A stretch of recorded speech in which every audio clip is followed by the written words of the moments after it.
What's up, Quadcopter fans? HuntingDrone.com. Today I'm going to be flying my V303 Seeker. Been a while since I've taken it out for a flight. Don't really have a good area to take off from. I'm going to have to peel back some of this grass here. I'm on a level area, so make sure everything's away from the props, so I can take off. I don't know, we might have a little bit of a drift just due to how unlevel this area is. So we'll go ahead and arm the motors. As you can see, that grass blade there is hidden, but looks like we're fine. So we'll go ahead and take off. Doesn't look like we have any drift. It's hovering well. There's a slight wind gust. Actually, I'll need to take it down. I forgot to close the battery hatch in the front. Let me try to find a nice level spot to land without any grass.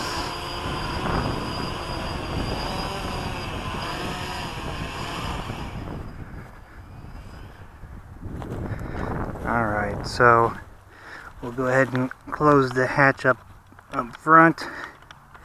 We'll jam this battery cable in on the side where that cutout is. See, we got a little bit of grass stain on our quadcopter there. Refire up the motors.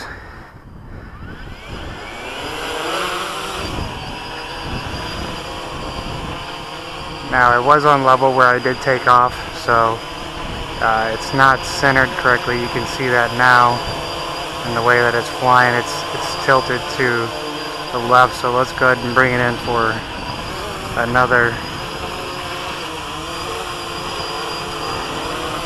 landing, and then we'll try to find a more level area in which to take off.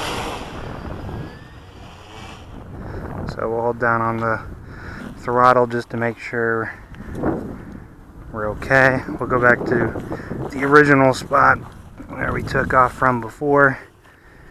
Rearm the motors. Need to find a good stable spot. So this looks like probably the most level spot in this area. So we'll try again.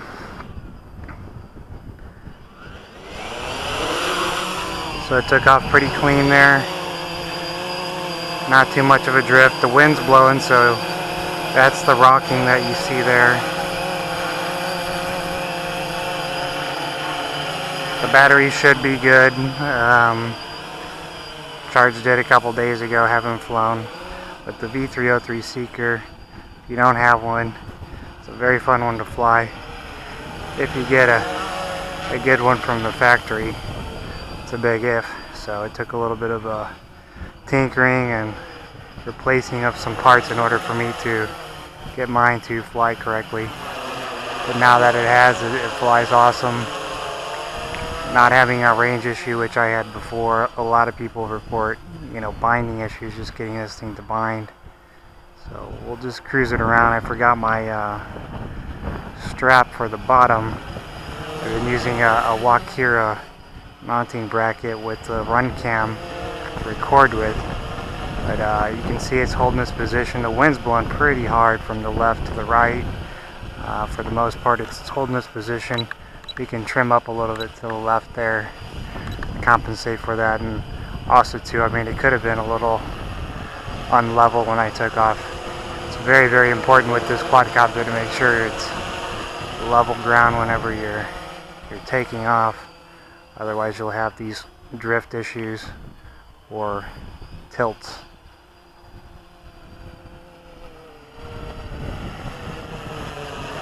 In this area, it's not the best in regards to level ground, so it's very difficult to find a spot.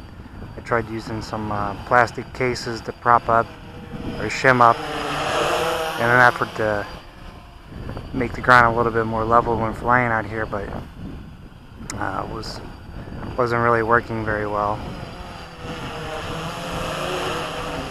So finding level ground in this area, it's a luxury. There's not many spots to fly around here anymore, especially now with the new FAA regulations. Seems like they're cracking down a little bit harder, which has eliminated a lot of areas for me to be able to fly recreationally. So We'll fly it in close and low today, just to get this thing back in the air. I haven't flown it in a while, like I mentioned. It's been a while since I've made a video with it, but by far one of my favorites.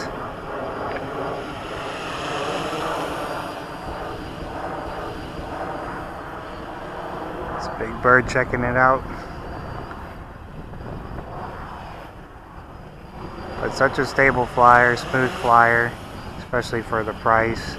The XK Detect, which is like its beefed up brother, is now in about the same price point, and they're basically the same these days, so it's a pretty good buy too as well.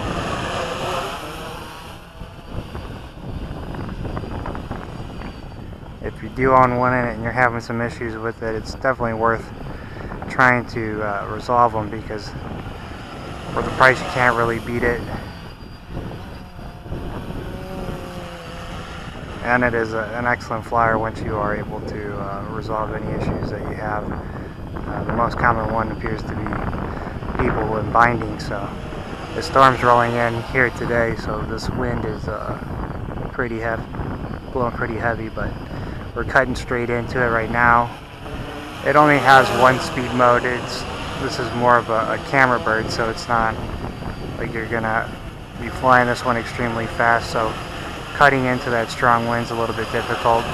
We'll just see if it can hold this position. We're getting a little bit of a drift to the back right, and that's with the pretty strong wind there, so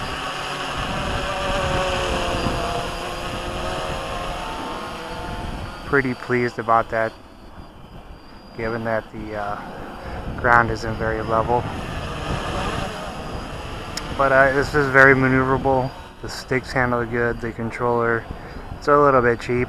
The transmitter, when you open it up, if you do take a look inside, the solder points are just barely on there. So if you do lose control of the quadcopter, be sure to pop your screws off your transmitter and take a look in there. Be careful when you do it, because there's a wire connecting two boards in there. Once you disconnect those, you can basically pull it in halves and get a good look in there to see if any of the solder points came undone. My initial transmitter had a bad solder point on the antenna. I fried the board, and the board that the antenna plugs into was used and rusty, actually, even though it was a brand new. So I had to get a new transmitter, and that helped out greatly. And then replaced it with the transmitter's receiver, and since then no more range issues. Handles great now too. So been having some success with the run cam on there with the Wakira gimbal mounting bracket.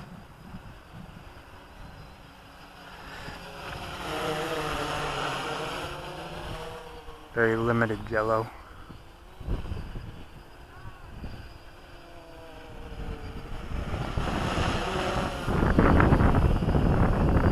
So that wind is blowing pretty hard. See, it's having a little bit of an issue cutting back into it, but the lights are nice and bright on the V303. So, you know, if you want to fly it at night, you definitely can. That tail light's definitely helpful for telling your orientation on this thing too as well. And then you got your two almost headlights on the very front, look like eyeballs of a bug.